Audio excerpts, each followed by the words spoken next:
बत्ती चाहे जितनी सुंदर हो, जब तक उस दीपक को प्रज्वलित नहीं करेंगे तब तक प्रकाश होने वाला नहीं है। तो प्रज्वलित करने वाला तो सुखदेव ही हो सकता है। तो मध्यात्म दीप यह स्वानुभाव अखिल श्रुति सारमेकम। संतों ने, विद्वानों ने इस श्लोक की बड़ी अद्भुत व्याख्या की। संसारिणाम, जब तक तैल पूरित, तैल मतलब तैल क्या है? ज्ञान। मेरे पास ज्ञान रूपी तेल चकाचक भरा है, बत्ती भी तैयार है, लेकिन जब तक सुखदेव रूपी परमहंस द्वारा वह प्रज्वलित नहीं होगा तो संसारिणाम करुणया। यह गूढ़ रहस्यात्मक शास्त्र पुराण है, भागवत जैसे महान बड़े ग्रंथ हैं, इनका प्रचार प्रसार कैसे होगा और संसारियों का कल्याण कैसे होगा, उन पर करुणा कैसे बरसेगी। व्यास सूनुमुपयामि गुरुं मुनीना नमोस्तुते व्यास विशाल बुद्धे फुल्लारविन्दायत पत्र नेत्रः न त्वया भारत तैलपूर्णः प्रज्वालितो ज्ञानमया प्रदीपः। व्यास जी सत्य शास्त्रों में कितने सुंदर हैं। नमोस्तुते व्यास विशाल बुद्धे। व्यास शब्द का भाव ही है, अर्थ ही है जो विशाल हो। व्यास शब्द का अर्थ है विशाल, विशाल बुद्धि वाले, बृहद बुद्धि वाले। प्रज्वालितो ज्ञानमया प्रदीपा। ज्ञान रूपी तेल भरा पड़ा है, लेकिन प्रज्वालित जब तक प्रज्वलित नहीं होगा तो संसार का कल्याण कैसे होगा। श्री सुखदेव जी का ध्यान किया है सुख जी महाराज ने, अपने गुरुदेव का ध्यान किया है। व्यास जी महाराज सोचते हैं कि भले ही वो मेरा पुत्र नहीं, लेकिन भागवत का पात्र उसके जैसा दूसरा कोई बन नहीं सकता। सुखदेव जी जंगल में जाकर छुट्टियां बना करके भजन करते हैं, निर्गुण निराकार ब्रह्म की उपासना करते हैं सुखदेव भगवान। व्यास जी महाराज का मन नहीं माना, अपने कुछ शिष्यों को साथ लेकर के चल पड़े और वहीं पास में कुटिया बना ली। और भागवत जी के एक एक श्लोक, अद्भुत श्लोकों का गान करते हैं, अपने शिष्यों को सिखाते हैं। जाओ जाकर सुनाओ, शायद किसी श्लोक का असर उसके पास पड़ जाए। जाओ थोड़ा एक एक श्लोक सिखाते हैं। व्यास जी के शिष्य जाते हैं और सुखदेव जी महाराज के सामने भागवत जी के अद्भुत श्लोकों का गान करते हैं। बरहापीडं नटवर वपुः कर्णयोर कर्णिकारं बिभ्रदवाषः कनककपिशं वैजयन्तीं च माला रन्ध्रानवेणोः अधरशुभया पूरयन् गोपवृन्दैः वृन्दारण्यं स्वपदरमणं प्राविशद गीतकीर्तिः। व्यास जी महाराज के शिष्य गए और जाकर के सुखदेव जी के सामने भगवान के अद्भुत श्रृंगार का वर्णन किया है। कैसे भगवान का श्रृंगार है भैया? भगवान तो जिस समय हमारे ठाकुर जी गोचरण करने के लिए जंगल जाते हैं और गोचरण करके जब शाम को लौटते हैं, उस समय हमारे प्रभु कैसे लगते हैं। व्यास जी के शिष्यों ने जिस श्लोक का वर्णन किया, उस श्लोक में जंगल से गोचरण करके लौटते हुए भगवान नंदनंदन बालकृष्ण की अद्भुत बांकी झांकी का वर्णन है। बरहा पीडम, बरह बरह मोर का पंख। ठाकुर जी ने मोर पंख धारण किया है, जिनके मस्तक पर मुकुट पर मोर का पंख दमदमा रहा है। नट भगवान जब गोचरण करने जाते हैं तो कमर में फेंटा बांधते हैं, एक तरफ बांसुरी लगाते हैं, एक तरफ श्रृंगी लगाते हैं। श्रृंगी क्या है? भागवत जी में श्रृंगी एक वाद्य को कहा गया है।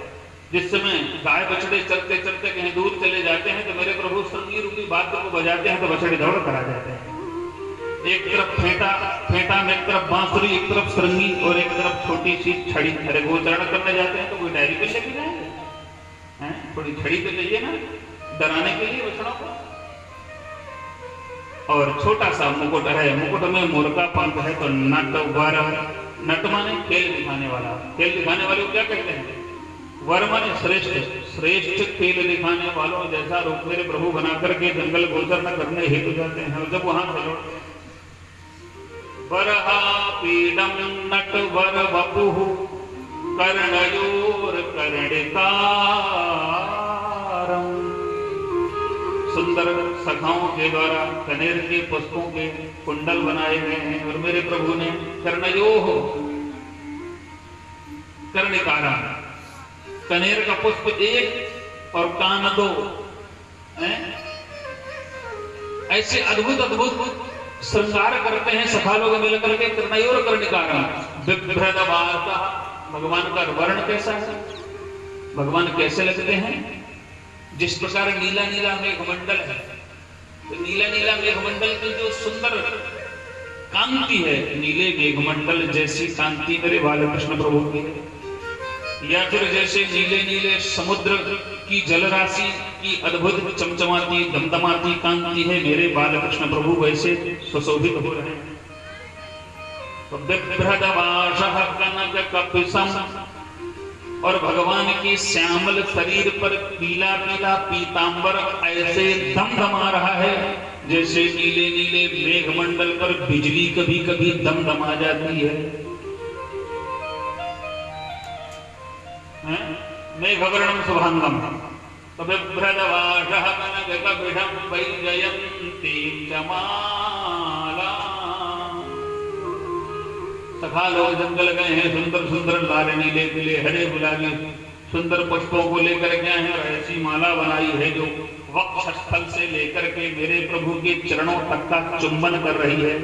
मानो मेरे प्रभु की शोभा माला से नहीं, माला की शोभा हमारे बालकृष्ण प्रभु से हो रही है। प्रभु को कौन शोभायमान करेगा प्यारे? कमल से जुड़कर के शोभायमान हो जाता है ऐसे प्रभु। रंध्रान वेणुः अधर दुधया। जो बांसुरी है भगवान के हाथ में, फेंटे में लगी बांसुरी को प्रभु निकालते हैं और अधर माने नीचे का ओष्ठ, अधर का नीचे के ओष्ठ का तकिया लगाते हैं और बांसुरी के सुंदर छिद्रों को कभी बंद करते हैं तो कभी खोलते हैं। रंध्रान वेणुः अधर दुधया और पूरयन गोपवृंदैर। अपने सखाओं से घिरे हुए हमारे प्रभु, कोई आगे है कोई पीछे है।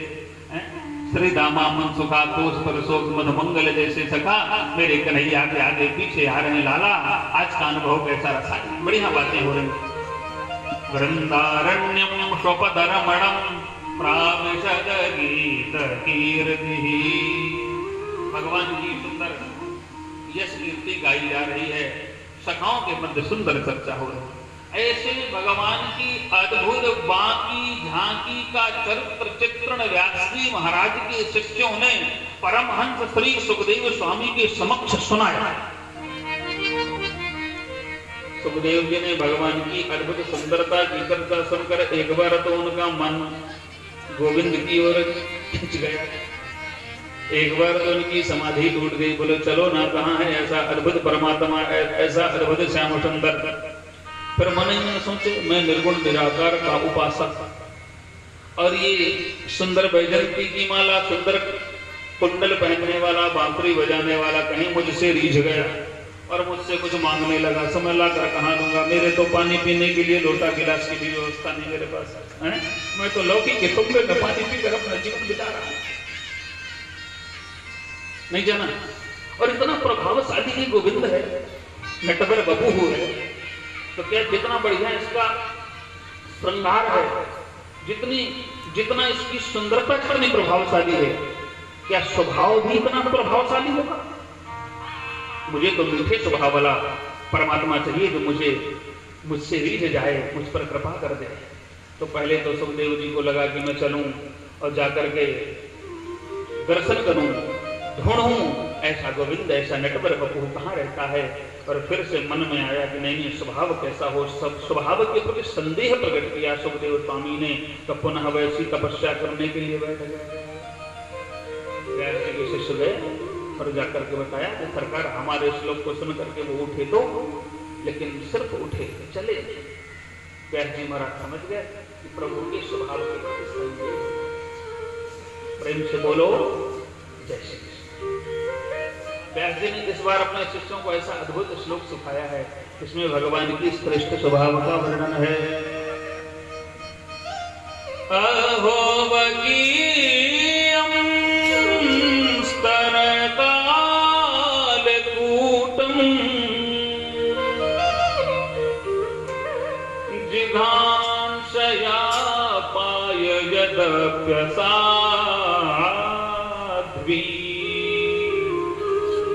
लेभे गतिं धात्र्युचितां ततोऽन्यं कं वा दयालुं शरणं व्रजेमः। कं वा दयालुं शरणं व्रजेमः। अहो अहो वकीयम, जहाँ अहो शब्द आवे तो समझ लो कोई आश्चर्य वाली बात है। कौन सा आश्चर्य प्यारे? बकी। ये बकी कौन है? बकासुर की बहन बकी, कंस की चचेरी बहन है बकी। बकी माने पूतना, पूतना का नाम है बकी, कंस की बहन पूतना। तो पूतना भगवान को मारने आई थी, आप सब लोग जानते हैं कैसे मारने आई थी। बंदूक चला के मारने, फांसी लगा के मारने, कैसे मारने आई थी? पूतना ने अपने मर्मस्थलों में अपने पयोधर